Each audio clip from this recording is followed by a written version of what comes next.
Alors, vous avez reconnu ce petit opening? Eh ben, si vous l'avez reconnu, eh ben, n'hésitez pas à mettre ça en commentaire. Bon, est-ce que vous savez quel jour on est? Parce que moi, je sais quel jour on est. Mais vous, est-ce que vous savez quel jour on est? On est dimanche. Non, on n'est pas dimanche. On n'est pas dimanche, puisqu'on est le jour de la dernière partie de l'ADH du mois de mars. Et oui, je vous avais dit qu'il y avait deux parties. Bah, ça tombe bien, parce que bah, c'est la deuxième partie. Mais comme d'habitude, eh ben, salut à tous les héros, c'est Hiro. Et on se retrouve aujourd'hui, comme je l'ai dit, pour une petite vidéo achat manga, la dernière du mois, mais vous inquiétez pas, comme d'habitude, il y aura celle du mois d'avril qui arrivera très rapidement. Alors oui, je sais que depuis plus de 5 minutes, même si la vidéo a commencé depuis moins de 5 minutes, vous êtes tous focus sur ça.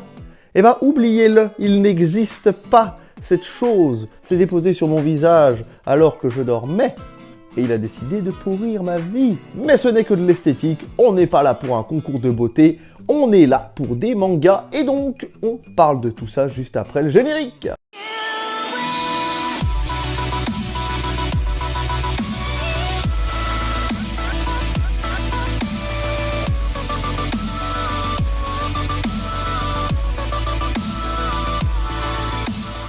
Allez, c'est parti, on commence avec le premier tome de cette deuxième partie.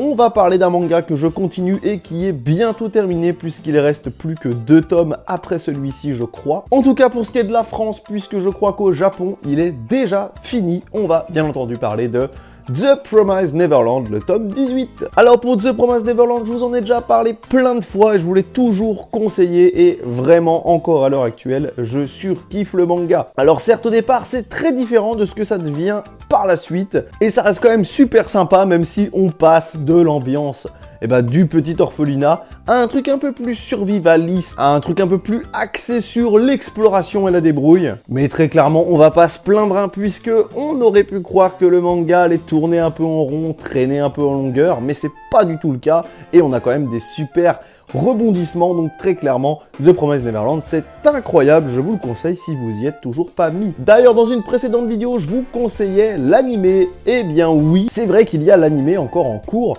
la saison 1 est excellente, comme je l'avais dit, avec un style graphique très beau, avec des OST vraiment prenantes et tout. Ça avait vraiment retranscrit, je trouve, toute la beauté de l'œuvre dans la première saison.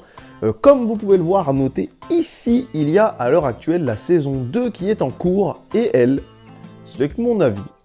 J'ai commencé à la regarder et je ne vous la conseille pas pour une raison. Si vous avez déjà commencé à lire le manga et que vous êtes à peu près dans les tomes où j'en suis, sachez que la saison 2 n'a rien à voir avec la suite du manga. Ils ont décidé de réinterpréter, de modifier l'histoire. Mais le problème, c'est que ça risque de vous spoiler des trucs du manga, puisqu'ils ont coupé pas mal d'arcs, pas mal de petits trucs. Donc si l'animé vous intéresse, je vous conseille de faire comme moi, finissez d'abord le manga, puis quand vous aurez enfin le fin mot de l'histoire, pourquoi pas vous mettre sur la saison 2 et voir un peu si c'est une fin différente et un petit peu comment ils se sont réappropriés tout le truc. C'est un manga de Kaiu Shirai dessiné par Posuka Demizu et c'est édité chez les éditions Kaze Shonen. Comme d'habitude pour le prix, on est sur un prix standard, je l'ai payé un tout petit peu moins de 7 €, je crois que c'était 6,90 €, un truc du style. Mais voilà, très clairement, je vous conseille à l'heure actuelle plus le manga que l'animé, et si vous kiffez un petit peu les univers angoissants, et en même temps les mangas remplis de mystères, je pense que c'est fait pour vous. Petit aparté, vous voyez encore que le petit câble se balade pour le micro, mais ne vous inquiétez pas, normalement, demain à l'heure où je tourne cette vidéo, donc à l'heure où vous regardez cette vidéo, j'aurai déjà reçu ma rallonge, j'ai pris une rallonge de 6 mètres. Voilà, comme ça, je vais pouvoir vous faire des vidéos où je filme dans mon salon et je suis dans ma cave. Ça sera parfait. Bon, allez, on continue avec le deuxième tome que je vais vous présenter pour cette deuxième partie. On va parler d'un manga que je surkiffe et qui a le droit, lui aussi, à son petit animé. D'ailleurs, je crois qu'à l'heure actuelle, il y a une nouvelle saison en cours. On va parler du tome numéro 14 de Dr. Stone. Bon, très clairement, Dr. Stone, c'est vraiment un manga que je surkiffe. Et comme je l'avais dit dans des précédentes vidéos, c'est le genre de manga où je me laisse plusieurs tomes d'avance comme ça pour pouvoir en lire plein de suite.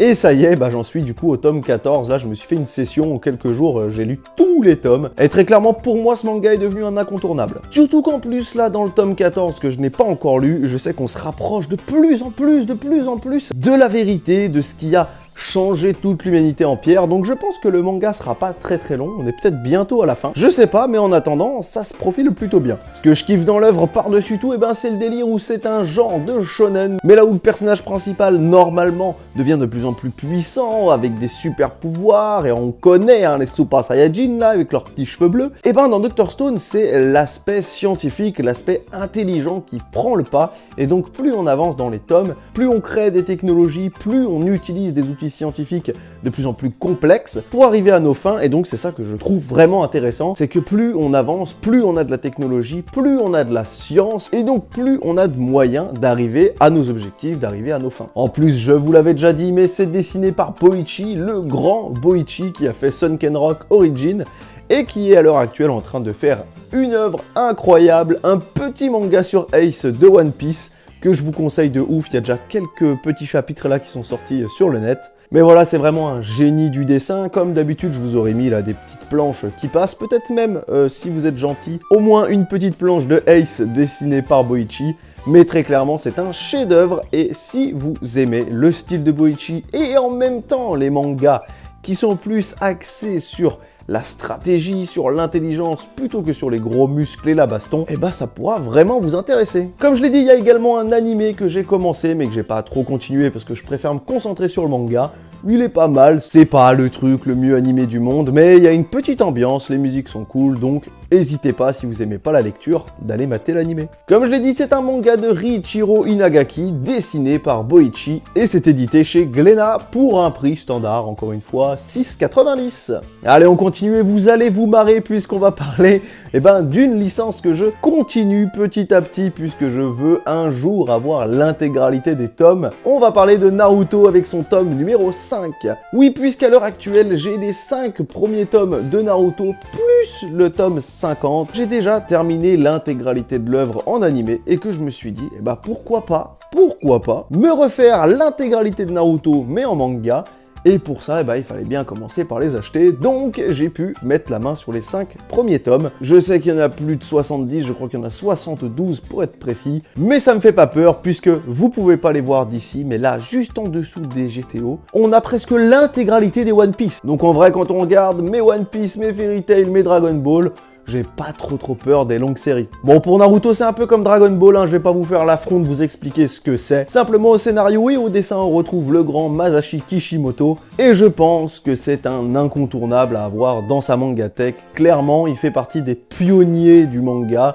Vous pouvez le voir en haut, j'ai plein de goodies, plein de figurines, mais j'en ai encore partout dans la maison. Très clairement, Naruto, si vous êtes un débutant dans le manga, si vous découvrez l'univers du manga, s'il y a bien un manga par lequel il faut que vous commenciez à 100%, c'est bien Naruto, tant en termes d'univers, de personnages, mais aussi de valeurs que ça va vous inculquer. Vous allez passer par toutes les émotions, la surprise, la joie, la colère et même la tristesse. Je peux vous dire que celui qui n'a jamais pleuré devant Naruto me jette la première pierre. Bon, pour le prix, on est sur un prix standard, un 6,90 €, mais je crois qu'il y a souvent des petites promotions pour, comme je vous l'avais dit là pour la première partie, les 3 premiers tomes à 3 € chaque tome, donc ça vous fait le début, les 3 premiers tomes pour 9 €.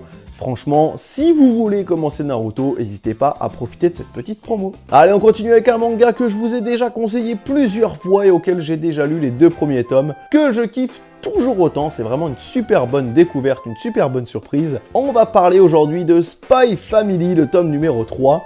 Alors je dis Spy Family, je crois que certains disent Spy X Family. Pour moi c'est un peu comme Hunter X Hunter, je dis Hunter Hunter, donc on dira Spy Family, tout simplement. Bon, Spy Family, c'est un peu un ovni là qui est venu comme ça dans ma mangatech. Comme je l'avais dit de base, il n'avait pas du tout été prévu dans mes achats pour le tome numéro 1. Puis c'est en allant dans ma boutique habituelle que je suis tombé sur un présentoir qu'il avait extrêmement bien mis en valeur. J'ai lu le petit synopsis et je me suis dit, ça a l'air pas si mal.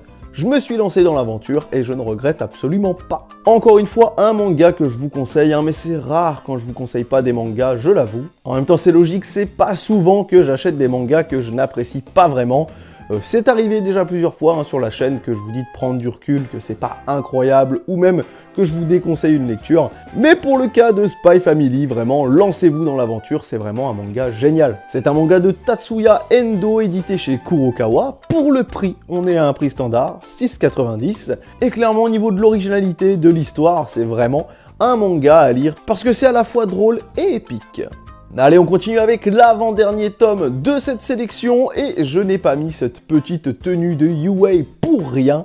Alors non, on va pas parler d'un nouveau tome de My Hero Academia classique, puisque il y en a pas beaucoup qui sont sortis là récemment, je crois que le prochain sort le mois prochain, mais on va bien parler de son petit spin-off qui est excellent, My Hero Academia Vigilant Illegals. Alors ouais, c'est un nom qui fait 3000 km de long là, My Hero Academia Illegals Vigilant ou Vigilant Illegals, vous mettez dans l'ordre que vous voulez, d'ailleurs je sais pas du tout dans quel ordre c'est, parce que comme vous pouvez le voir, c'est le bordel là, Vigilante My Hero Academia Illegals, je pense que du coup ça se dit sûrement dans ce sens-là. Mais en tout cas vous l'aurez compris, on parle du tome numéro 10, suite du tome numéro 9, et oui Sherlock, puisque ce tome numéro 9 termine sur un truc de malade, un giga cliffhanger, là je crois que ça se dit comme ça, et donc j'ai très hâte de me mater ce tome là.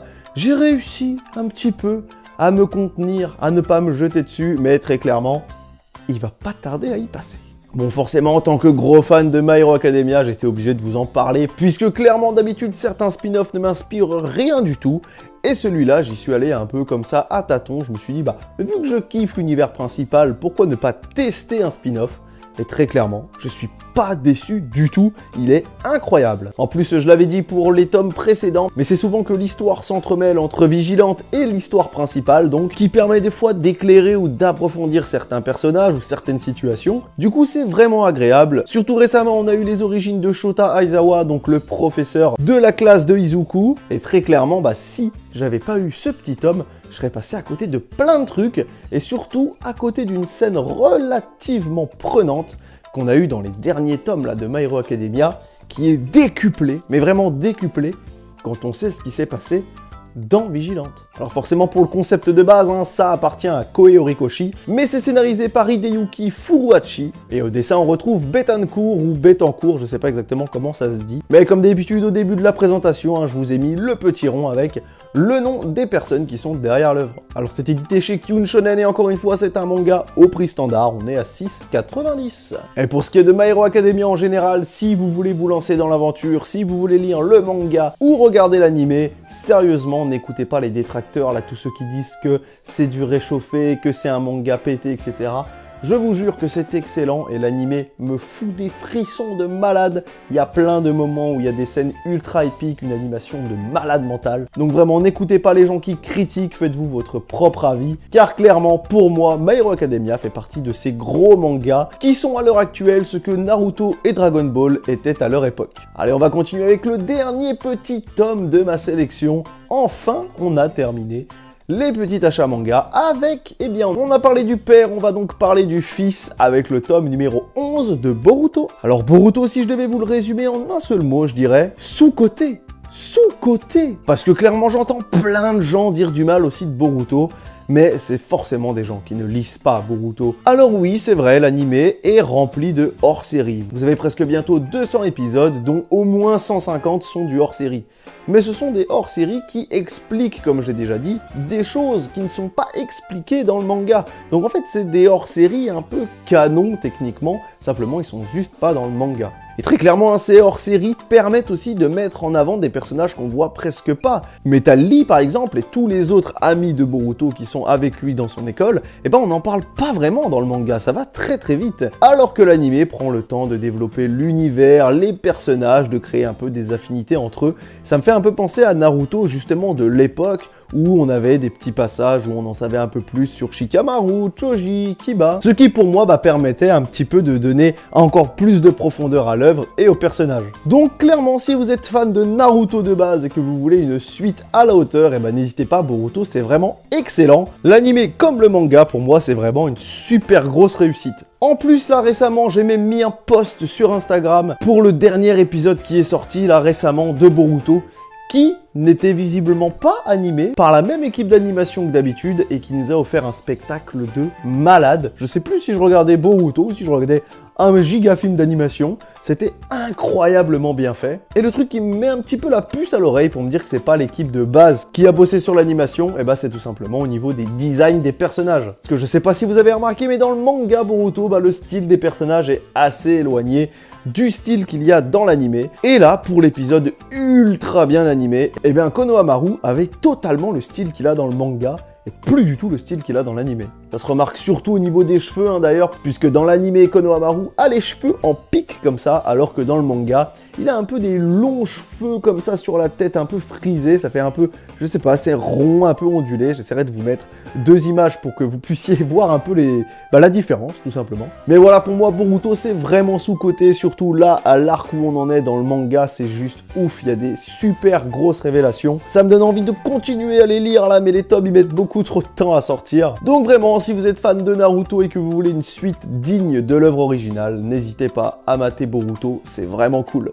Alors je sais pas si je l'ai déjà dit, hein, mais bien entendu, l'œuvre originale c'est Masashi Kishimoto, mais au dessin on retrouve Mikio Ikimoto, donc ce n'est pas Kishimoto qui dessine, et pour le scénario c'est Yukio Kodashi, même si je crois que normalement, à partir du tome numéro 12, ça devrait plus être lui, normalement. Je crois que c'est Masashi Kishimoto qui reprend les rênes, je l'avais dit dans une précédente vidéo d'ailleurs. C'est édité chez Kana, et vous en aurez encore une fois pour le prix d'un manga standard, je crois que c'est 6,90 le tome. Et bah voilà, ça y est, on a enfin terminé les achats manga du mois de mars. Ça fait encore une deuxième vidéo que je vois là, d'une trentaine de minutes, mais avec le montage, vous devriez être à presque moitié moins. C'est vraiment un gros kiff comme ça de pouvoir vous présenter en vidéo mes achats et puis d'avoir vos réactions, vos réponses et puis également vos achats parce que souvent vous me dites dans les commentaires ce que vous avez acheté. Ça fait plusieurs fois qu'on me réclame une vidéo Mangatech, je pense en faire une d'ici quelques semaines maximum, mais c'est vrai que c'est assez compliqué puisqu'elle est actuellement encore en travaux, puisque j'ai pour objectif d'acheter 2 nouvelles bibliothèques pour un petit peu épurer là tout ce qu'il y a, puisque vous voyez que j'ai plus du tout de place là. Là tout ça là c'est dégueulasse. Merci en tout cas si vous êtes resté jusqu'à la fin de cette vidéo, ça me fait énormément plaisir. N'hésitez pas si vous voulez soutenir la chaîne à mettre le petit pouce comme ça vers le haut, à vous abonner à la chaîne, ça reste le meilleur soutien, le meilleur moyen de mettre la chaîne en avant. Également de me mettre en commentaire ce que vous avez acheté comme manga, ou sinon tout simplement me dire ce que vous pensez de la vidéo en général. En attendant, nous on se retrouve très rapidement pour une prochaine vidéo, et comme d'habitude, c'était Hiro pour vous servir.